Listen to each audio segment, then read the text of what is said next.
धाकड़ खबर बेखौफजुमा बेबाक अंदाज। धाकड़ खबर के न्यूज़ रूम से मैं आपके साथ हूं अकरम रईस खान। अभी तक आपने मीडिया, सोशल मीडिया या अखबारों के जरिए देखा समझा होगा कि कोरोना के दौर में किस तरीके से उत्तर प्रदेश के अंदर गंगा मैया में लाशें बह रही थी। गंगा मैया में लाशें बह रही थी। जी हां, ध्यान से सुनिए, गौर से सुनिए, गूगल करके फिर से निकाल लीजिए, आपको याद आ जाए शायद, क्योंकि उत्तर प्रदेश में चुनाव चल रहा है और इस तस्वीर को भुलाने की कोशिश की जा रही है और दावे किए जा रहे हैं कि हमने पूरे विश्व के अंदर, पूरी दुनिया के अंदर सबसे अच्छा काम कर दिया कोरोना के लिए। लेकिन छोड़िए, कुल मिला के ये है कि आपने वो तस्वीरें जरूर देखी होंगी, आपको खबरें जरूर याद होंगी। अब मैं आपके सामने ऐसा वीडियो रखने जा रहा हूं जिसे देखकर आपके रोंगटे खड़े हो जाएंगे कि गंगा मैया में गाय मैया लाश की तरह बह रही है, कुत्ते और कौवे लाशों को नोच रहे हैं। ये तस्वीर आप देख नहीं पाएंगे, लेकिन फिर भी मैं आपके सामने रखूंगा क्योंकि आपको देखनी पड़ेगी। क्योंकि आदित्यनाथ योगी ने कल फिर से एक बार दावा कर दिया। उन्होंने कहा कि हमारे दौर में गायों को सबसे अच्छी व्यवस्था मिल रही है, सबसे अच्छी सुरक्षा मिल रही है। वैसे गायों की स्थिति उत्तर प्रदेश में क्या है, अगर आप देखना चाहते हैं तो मैं लगातार कई खबरें इसके ऊपर कर चुका हूं। डिस्क्रिप्शन में लिंक लगा देता हूं या आई बटन पे लिंक लगवा देता हूं, आप जाके क्लिक करके उसे देख सकते हैं, आपको सब पता चल जाएगा। इसी तरीके की खबर मध्य प्रदेश से आई है। यहां का एक मंत्री कह रहा है कि हम भोपाल का नाम बदल देंगे और अब उसका नाम गुलामी के दौर का प्रतीक नहीं रहेगा, आजादी के दौर का प्रतीक बन जाएगा, भगवा सरकार के दौर का प्रतीक बन जाएगा। लेकिन यहां सवाल यह पैदा होता है कि भैया नाम तो बदल दो मंत्री जी, लेकिन ये तो बताओ जो यहां पे 1000 के करीब गायें मरी हैं, उनके कंकाल मिले हैं, उसको लेकर भी जरा सा मुंह खोल लेते। आप समझ गए होंगे मैं भोपाल के गाय कांड को लेकर बात करने जा रहा हूं, वो खबर भी विस्तार से आपके सामने रखूंगा। 5 खबरें हैं, शुरुआत करते हैं पहली खबर के साथ। पहली खबर मैं आपके सामने बनारस हिंदू यूनिवर्सिटी से रखना चाहता हूं। नाम में ही हिंदू है तो यहां क्या पढ़ाया जा रहा है वो जरा तस्वीरों में देख लीजिए, क्या सिखाया जा रहा है वो जरा इन तस्वीरों में देख लीजिए। करके जब समाज में जाएंगे तो गांव में इसकी ट्रेनिंग देंगे और गोहरी का उत्पादन होगा, इससे आर्थिक लाभ भी होगा, रोजगार भी मिलेगा और स्वच्छता का आगार भी होगा, स्वच्छ भारत का सपना भी इससे साकार हो और गौ माता का महत्व भी बढ़ेगा। गोधन, गो से निकले हुए गोबर, गोमूत्र, दूध और स्वयं का ये मां सदृश्य है और इस गोबर के एक एक तत्व का उपयोग समाज के लिए होना चाहिए। ये ट्रेनिंग आज integrated rural development Kashi Hindu विश्वविद्यालय में आपके सामने दी जा रही है। जय मैया की जय, गंगा मैया की जय, जय मामना, जय मैया की। सोचिए अगर इसी तरह की तस्वीर अलीगढ़ मुस्लिम यूनिवर्सिटी से आ जाए और वहां बता दिया जाए कि भैया बकरे पालने के ये फायदे हैं, बकरे की कुर्बानी के फायदे हैं, तो कितना बड़ा हंगामा, कितना बड़ा भूचाल मच सकता है। लेकिन इस यूनिवर्सिटी से आया तो कोई हल्ला मचने की जरूरत नहीं है। लेकिन आपने तस्वीरें देख ली होंगी कि हाथों में गोबर के जो उपले हैं, जिन्हें कंडे भी लोग कहते हैं, वो लेकर छात्र कह रहे हैं गैया मैया की जय हो। यानी कि जो बच्चे वहां पढ़ने गए हैं उन्हें कुछ नहीं सिखाया जा रहा, उन्हें वहां पर गोबर पाथना, गोबर थापना, जो भी आप शब्द इस्तेमाल कर सकते हैं, गोबर के उपले बनाना, कंडे बनाना सिखाया जा रहा है और बाकायदा इसके लिए बड़ा गुणगान भी किया जा रहा है। आपने ध्यान से सुना हो तो बताया जा रहा है कि इससे आर्थिक व्यवस्था ठीक हो जाएगी, इससे रोजगार मिल जाएगा, बताया जा रहा है इससे वातावरण भी स्वच्छ हो जाएगा। यानी कि नरेंद्र मोदी को झाड़ू लेके लगाने की जरूरत नहीं पड़ेगी, ना भाजपाइयों को जगह जगह झाड़ू लगाने की जरूरत पड़ेगी। जब से नरेंद्र मोदी ने झाड़ू लगाई थी तब से ही भाजपाइयों ने झाड़ू उठाई थी और जब से नरेंद्र मोदी ने झाड़ू छोड़ी तब से भाजपाइयों ने भी झाड़ू छोड़ दी। पता नहीं अब झाड़ू कब हाथ में लेंगे, शायद इनको लगता होगा चुनाव का दौर है, भैया ज्यादा झाड़ू हाथ में ली ना तो आम आदमी पार्टी का प्रचार हो जाएगा और केजरीवाल को फायदा हो जाएगा, हम लोग ऐसे ही रह जाएंगे। कमल का फूल हाथ में लेके घूमो, कमल का फूल ज्यादा अच्छा है। कुछ लोग कहते हैं बीजेपी का फुल फॉर्म है भागो जनता पकड़ेगी। क्या है फुल फॉर्म? भागो जनता पकड़ेगी। खैर उस पर भी हमें नहीं जाना, इन महोदय की बात कर लेते हैं। इनका नाम है, ये डीन है बाकायदा डिपार्टमेंट के और इनका नाम है डॉक्टर कौशल किशोर मिश्रा, जो अपने छात्रों को गोबर के, गाय के उपले पाथने की जानकारी दे रहे हैं। सामाजिक विज्ञान संकाय के ये डीन है। अब बताइए, डीन जो है वो बच्चों को कंडे पाथना सिखा रहा है, उपले पाथना सिखा रहा है, तो इससे अच्छा ज्ञान, इससे अच्छी शिक्षा उस दौर में जहां बेरोजगारी 45 साल की चरम सीमा पे पहुंच चुकी हो, नौकरी पाने के लिए बिहार में छात्र सड़कों पे उतरे हुए हैं, प्रयागराज यानी कि इलाहाबाद में छात्र सड़कों पे उतरे हुए हैं और वो नौकरी मांग रहे हो, कह रहे हैं भैया चर्बी मत निकाल, गर्मी मत निकाल, भर्ती निकाल। तो वहां पे क्या सिखाया जा रहा है? गोबर को पाथो, गाय का गोबर पाथो और इससे कारोबार बढ़ाओ, व्यापार बढ़ाओ। ये एक तस्वीर थी उत्तर प्रदेश की, मैंने आपके सामने ऐਵੇਂ ही रख दी। अब बात कर लेते हैं आदित्यनाथ योगी की। आदित्यनाथ योगी की गोभक्ति के बारे में कौन नहीं जानता है। भोंप मीडिया और उसके दलाल चाटुकार दंगाई बल्कि अब तो ईमानदार बन चुके पत्रकार रात दिन उन तस्वीरों को दिखाते रहते हैं कि आदित्यनाथ योगी गाय को गुड़ खिला रहे हैं, गाय को चारा खिला रहे हैं, यानी वो अपने आप को बड़ा गोभक्त साबित करने में कोई कमी नहीं छोड़ते। जैसे ही वो सत्ता में बैठे थे उन्होंने कहा बूचड़ खाने बंद करा दूंगा। उत्तर प्रदेश में एक भी बूचड़ खाना जो अवैध रूप से चल रहा आज तक बंद नहीं हुआ। ये लोग सिर्फ तुष्टीकरण की राजनीति करते हैं, उन प्रतीकों उन सिंबलों की राजनीति करते हैं जिनके जरिए हिंदुओं का तुष्टीकरण कर सके। जानते हैं ना तुष्टीकरण किसे कहते हैं? कि उन्हें यह एहसास दिलाया जाए देखो हम तुम्हारे लिए कुछ कर रहे हैं, और कुछ किया ना जाए, बस उनका वोट लिया जाए और खुद सत्ता में मजे किए जाए। मथुरा का मांठ विधानसभा है जहां पे भाजपा कभी जीती नहीं है पिछले 5-7 साल बार से, तो वहां ये पहुंचे थे और वहां इन्होंने जनसभा को संबोधित करते हुए कहा कि जैसे हमने महिलाओं को सुरक्षा दी है वैसे ही हमने गायों को भी सुरक्षा दी है और हमने गंगा मैया को भी साफ कर दिया। सुन लीजिए इनकी ज़बानी। आज हर बेटी सुरक्षित है, आज हर बहन सुरक्षित है, आज हमारी माताएं सुरक्षित हैं, गौ माता भी सुरक्षित है। गंगा मैया फिर से अविरल और निर्मलता के साथ भव्य और दिव्य कुंभ का आयोजन कराती है और मां यमुना फिर से पुकार करके कह रहे हैं कि गंगा की तर्ज पर मैं भी अविरल और निर्मल रहूंगी, क्योंकि डबल इंजन की भारतीय जनता पार्टी की जो सरकार है। गंगा मैया और गाय दोनों चीजों पे फोकस रखिएगा, क्योंकि अगली खबर जो मैं आपके सामने रख रहा हूं वो इन्हीं दोनों चीजों को झूठा साबित कर रही है, इनके इस बयान को गलत साबित कर रही है। देख लीजिए। उत्तर प्रदेश का कन्नौज जिला है जहां पे इन्होंने एक पुलिस कमिश्नर को लड़ने के लिए भेज दिया है। अभी तक कुछ दिन पहले वो कानपुर का जो है पुलिस कमिश्नर हुआ करता था, नाम है असीम अरुण। अब आप सोचिए जो 1 मिनट में भगवाधारी बन गया, जब वो सीट पे बैठा होगा तो वो अपने आकाओं को खुश करने के लिए क्या क्या करता होगा और किन लोगों के खिलाफ वो क्या क्या करता होगा, ज्यादा बताने की जरूरत नहीं है। कन्नौज की बात कर लेते हैं। तो 5 फरवरी की ये खबर है। कन्नौज का एक इलाका है महादेवी महाकाली गंगा घाट इलाका, यहाँ पे बताते हैं त्रिवेणी बनता है, यहाँ पे भी एक संगम होता है नदियों का। तो यहाँ का एक गांव है गुमटिया। गुमटिया गांव के सामने भी ये तस्वीरें जरा गौर से देखिए। मैं एडिटर से कहूंगा कि वो एक बार आपके सामने जो स्पीड है वीडियो की उसी के हिसाब से रख दे, बाद में स्लो करके वीडियो को चलाएं। आप इन तस्वीरों को देख नहीं पाएंगे, कौवे हैं, कुत्ते हैं, लोगों ने ये वीडियो बनाया है। मैं रुक रहा हूँ, आप देख लीजिए जो लोगों ने वीडियो बना के वायरल किया। गई हैं सब गईयां हैं।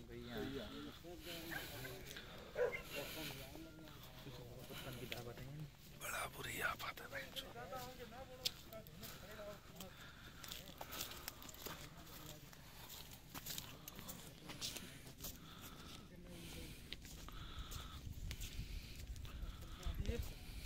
पुल है सामने मालूम है। अरे उधर आते भाई गए 8 बजे किधर आते क्या जोगिंदर उधर थी ना अभी। अरे भाई गए भाई दे थे परसों वाले दिन चाचा ने भाई। सुन लिया आपने, ये गुमटिया गांव का मामला है। गौ माता के शव गंगा में बह रहे हैं, कुत्ते और कौवे नोच रहे हैं। आप ये तस्वीरें देख सकते हैं। क्या ये तस्वीरें आपके जहन से कभी उतर सकती हैं? रात दिन जो लोग हिंदुत्व के नाम पे राजनीति कर रहे हैं, रात दिन जो लोग मुसलमानों को मिटाने खत्म करने की बात कर रहे हैं, इंटरव्यू में बैठ के कह रहे हैं कि जैसे मुसलमान मुझे देखते हैं मैं वैसे मुसलमानों को देखता हूं, वो कब्रिस्तान बनाते थे, हम तीर्थ स्थान बना रहे हैं। लेकिन उन्हीं के दौर में क्या ऐसी तस्वीरें आपने अखिलेश के दौर में देखी थी क्या? क्या ऐसी तस्वीरें आपने मायावती के दौर में देखी थी क्या? क्या ऐसी तस्वीरें आपने कांग्रेस के दौर में देखी थी क्या? वो तो इतनी हिंदू हिंदू की बात नहीं करते थे, वो तो सीधे सिस्टम की बात कर रहे थे। भैया हिंदू मुसलमान जो बनना है अपने मंदिर मस्जिद में जाके बन, हम सरकार में बैठे हैं, सरकार की बात करेंगे, सिस्टम की बात करेंगे। ये रात दिन धर्म की बात करते हैं और इनके दौर में तस्वीरें सामने आ रही। क्या आपने एक आंसू किसी भाजपाई के मुंह से निकलते हुए देखा हो? आदित्यनाथ योगी तो कुछ और ही कह रहे हैं, लेकिन उससे भी बड़ा कमाल अब मैं आपके सामने रखने जा रहा हूं। जेसीबी के जरिए इनके तमाम शवों को जो है दफनवा दिया गया और उसके बाद यहाँ का जो डीएम है साहब, क्या क्रांतिकारी डीएम है, आपको ऐसा डीएम कहीं नहीं मिलेगा। वो कह रहा है हमने अपना पूरा एरिया सर्च करा लिया है, तमाम जितने हमारे गौशाला हैं यहाँ पे कोई गाय वाय नहीं मरी हैं, ये तो दूसरे जिले से बह के आ गई हैं, जैसे दूसरा जिला पाकिस्तान में बसा हुआ हो। सुन लीजिए एसडीएम की ज़बानी। गौवंश नदी में बहकर आए हुए थे, क्या जानकारी मिली आप निरीक्षण करने के लिए? लोगों ने बताया कि काली नदी में ग्राम गुमटिया के किनारे जो है कुछ गौवंश जो है मृतक पाए गए हैं। और जब हम लोगों ने जांच किया तो हमारे गुमटिया, मेहदीपुर, चौरा चांदपुर या हमारी सीमा में जितने भी गौवंश हैं कन्नौज की सीमा में, ऐसे सब हमारी संख्याएं पूरी हैं। ऐसा प्रतीत होता है कि ये गौवंश कहीं दूर से बह कर के आए हों, और हमारे यहाँ से ऐसी कोई जानकारी नहीं है। जांच चल रही है। हाँ, जांच चल रही है। जांच में पुष्ट हो गया कि हमारे जो भी गौशालाएँ स्थल हैं, वहाँ पे जितनी गायें हैं सब संख्या में पूरी हैं। विगत दिनों में जो भी हमारे लॉग बुक हैं सब पूरे भरे हुए हैं और संख्याएँ पूरी हैं। हमारे यहाँ से ऐसी कोई घटना नहीं हुई है। सुन लिया है ना कमाल का एसडीएम। अब ये बात हुई उत्तर प्रदेश की, अब आपके सामने हाल रख देते हैं मध्य प्रदेश का। मध्य प्रदेश आरएसएस की सबसे बड़ी प्रयोगशाला कहा जाता है। यहीं से हथियार चला था जिससे राष्ट्रपिता महात्मा गांधी की हत्या की गई थी, और आज भी सबसे ज्यादा लोग यही हैं। वो कालीचरण महात्मा गांधी का अपमान करने के बाद कहां आता है? खजुराहो में, यहीं से पकड़ा जाता है। उत्तर प्रदेश में 8 पुलिस वालों को मौत के घाट उतारने के बाद कहां जाता है विकास दुबे? मध्य प्रदेश। अपराधियों की शरण स्थली बना के रख दिया है। यहीं पर गोडसे का मंदिर बनाया जा रहा है। इंदौर पर उतरकर गोडसे जिंदाबाद किया जा रहा है सड़कों पर। कोई फर्क नहीं पड़ रहा, किसी के खिलाफ कोई कार्रवाई नहीं की जा रही है। उसी मध्य प्रदेश से खबर रख रहा हूं। यहाँ के एक मंत्री हैं विश्वास सारंग। वैसे तो इनका डिपार्टमेंट है चिकित्सा शिक्षा, लेकिन ये कह क्या रहे हैं, इनकी जुबानी सुन लीजिए। गुलामी के हर प्रतीक को हम बदलेंगे। वो शहर और गांव के नाम जो हमें गुलामी की याद दिलाते हैं वो मध्य प्रदेश में नहीं रहे। इसी संकल्प के साथ होशंगाबाद का नाम बदला गया है। नर्मदा मैया की कृपा पूरे मध्य प्रदेश में हमारी जीवन दायिनी है नर्मदा जी, और नर्मदा जी के किनारे बसे हुए होशंगाबाद को अब नर्मदापुरम कहा जाएगा। पहले भी कहा था, सबसे पहले भोपाल का नाम बदलकर भोजपाल करने की मुहिम मैंने शुरू की थी, और उस समय मैंने सरकार से मांग की थी। मैं फिर ये चाहूंगा कि भोपाल का नाम भी अब भोजपाल के नाम से जाना जाए, और उसके लिए मैं पत्र भी लिख रहा हूं। भैया सबसे पहले तो इस मंत्री का मंत्रालय बदलो, इसको बनाओ नगरीय विकास मंत्री, फिर ये तमाम शहरों के नाम बदलेगा, तमाम सड़कों के नाम बदलेगा। इसका काम है चिकित्सा शिक्षा पे ध्यान देना। चिकित्सा शिक्षा की तो बात नहीं कर रहा, कह रहा हमने होशंगाबाद का नाम बदल दिया है और अब हम भोपाल का नाम बदलकर भोजपाल कर देंगे। हम कह रहे बढ़िया है भैया, कर दो, इससे क्या फर्क पड़ रहा? आपके हाथ में सत्ता है, तमाम चीज़ों को मिटा दो, तमाम चीज़ों को ख़त्म कर दो। जैसे आज मैं आपको बताऊं, सुबह भोंपू मीडिया पे मैंने एक खबर देखी कि पाकिस्तान के लोग ये कहते थे जब देश का बंटवारा हुआ कि साहब हमारे यहाँ सब कुछ भारत जैसा है, लेकिन सिर्फ 2 चीज़ों की कमी है। एक, हमारे पास लता मंगेशकर नहीं है, दूसरा हमारे पास ताजमहल नहीं है। तो लता मंगेशकर तो अब इस दुनिया में रही नहीं है, रहा ताजमहल की बात, तो ताजमहल को मिटा दिया जाए, ख़त्म कर दिया जाए। पाकिस्तान का ये अफसोस भी ख़त्म हो जाएगा। अगर हमारा दुश्मन देश अफसोस मना रहा है तो हमारी जिम्मेदारी बनती है कि हम उसके इस अफसोस को उसके दिमाग से, दिल से मिटा दें। क्यों नहीं? ऐसा होना चाहिए। तो ये मंत्री हैं खुद और नाम बदल रहे हैं शहरों का, किसी और डिपार्टमेंट के मंत्री होने के बावजूद। बेहतर होता ये अपने डिपार्टमेंट की बात करते, लेकिन हम कह रहे हैं चलो भैया बदल दो, गायों को सुरक्षा तो दे दो। देख लो खबर के अगले हिस्से में।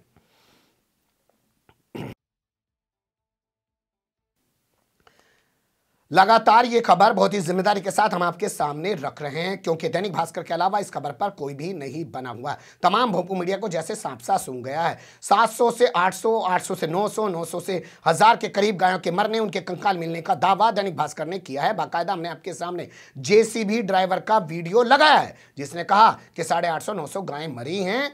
भोपाल के बरेसिया में भारतीय जनता पार्टी की नेता निर्मला शांडिल्य उसको चलाया करती थी, उसके खिलाफ FIR दर्ज है। और खबर आ रही है अब 10 एकड़ जमीन कब्जाए बैठी थी। जानते हैं 10 एकड़ जमीन उत्तर प्रदेश के हिसाब से कितनी बताई जाती है? 50 बीघा जमीन, 50 बीघा जमीन तालाब की कब्जाए बैठी है गौशाला के नाम पर। यानी कि देश के प्रधानमंत्री जो विज्ञान भवन में खड़े होकर कह रहे थे कि ये जो लोग गौशाला और गोरक्षा की बात करते हैं ये असल में उसकी आड़ में गोरख धंधे चलाते हैं। तो वाकई में गोरख धंधा चला रही थी, लेकिन अब तक ना तो इसके खिलाफ NSA लगाया गया है, ना UAPA लगाया गया, ना इसके खिलाफ कोई कार्रवाई की गई है, FIR दर्ज की गई है। पुलिस क्या कर रही है हमें नहीं पता, पर दैनिक भास्कर की आज की रिपोर्ट ये कहती है कि SDM बरेसिया ने इसको एक सम्मन भेज दिया, नोटिस भेज दिया कि जी आ जाओ, अपना जवाब दे जाओ। ये कहने लगी मैं तो नहीं आती, यानी कि शुक्रवार को ये नहीं आई। फिर SDM ने दूसरा नोटिस भेज दिया कि जी आ जाओ, अपना बयान दर्ज करा दो।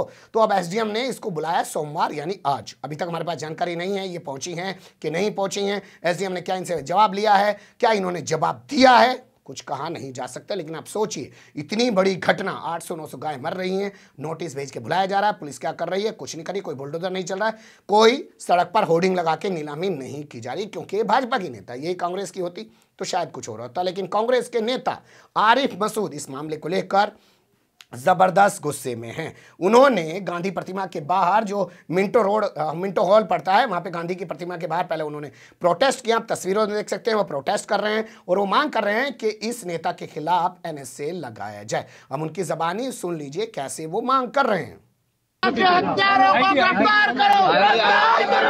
ये बड़ा अफसोस और शर्म की बात है। ये आज 5 दिन हो गए, 5-6 दिन होने के बावजूद 800 गौ माताओं की हत्या हुई और सरकार मौन है। पल पल पर ट्वीट करने वाले शिवराज सिंह जी, गृह मंत्री जी रोज बयान देने वाले सारी बातों पर बात कर रहे हैं, लेकिन गौ हत्या के बारे में कोई टिप्पणी नहीं करी। उम्मीद थी कि कार्रवाई सख्त होगी, लेकिन एक नॉमिनल कार्रवाई कर संरक्षण देने का काम गौ हत्या करने वालों को दिया, जिसके लिए आज हम सब लोग यहाँ पर धरना पर बैठे हैं। हमारी मांग है कि उनके ऊपर एनएसए क्यों नहीं लगी, उनके मकान क्यों नहीं तोड़े गए, और भारतीय जनता पार्टी फिर स्पष्ट करे कि हाँ वो भारतीय जनता पार्टी के सदस्य हैं, इसलिए सरकार ने उनको संरक्षण दिया। तो फिर हम उनसे ये कहना चाहते हैं कि वो देश की जनता से क्षमा मांगे, जो गाय के नाम पर रात दिन टकराने वाले आम आदमी को, इंसानों को जानवरों से ज्यादा बुरा मारा गया, उसके लिए जिम्मेदार फिर कौन? सुन लिया आपने। हमारा कहना सिर्फ ये है कि एक तरफ यूनिवर्सिटी में गोबर पाथना सिखाया जा रहा है, गोबर थापना सिखाया जा रहा है, आदित्यनाथ योगी मंच से खड़े होकर गाय की बात कर रहे हैं, लेकिन गायों की जो लाशें मिल रही हैं गंगा में, अब आदमियों के बाद, इंसानों के बाद, उसका कोई जिक्र नहीं कर रहे हैं। वहीं मध्य प्रदेश का मंत्री कह रहा है भोपाल का नाम बदल दूंगा। ठीक है भैया, बदल दो, लेकिन कम से कम गायों को, जिसे गौ माता कहते हो, जिनके अंदर 33,000 करोड़ देवी देवता वास करते हैं, उनको तो सुरक्षा दे दो। उनकी मौत, उनकी हत्याओं पे तो कुछ बोल दो, उसके बारे में भी कुछ कर दो, या कल को गाय माता का नाम भी बदल दोगे। बने रहिएगा धाकड़ खबर के साथ। फिलहाल कमेंट्स के रूप में आप लोग अपनी राय दे सकते हैं, खबर को लाइक कर सकते हैं, चैनल को सब्सक्राइब कर सकते हैं, ज़्यादा से ज़्यादा हमारी खबरों को शेयर कर सकते हैं। फिर ऐसे ही किसी सुलगते हुए या उलझते मुद्दे लेकर मैं आपके सामने हूँगा हाजिर। फिलहाल अभी मुझे दें इजाज़त।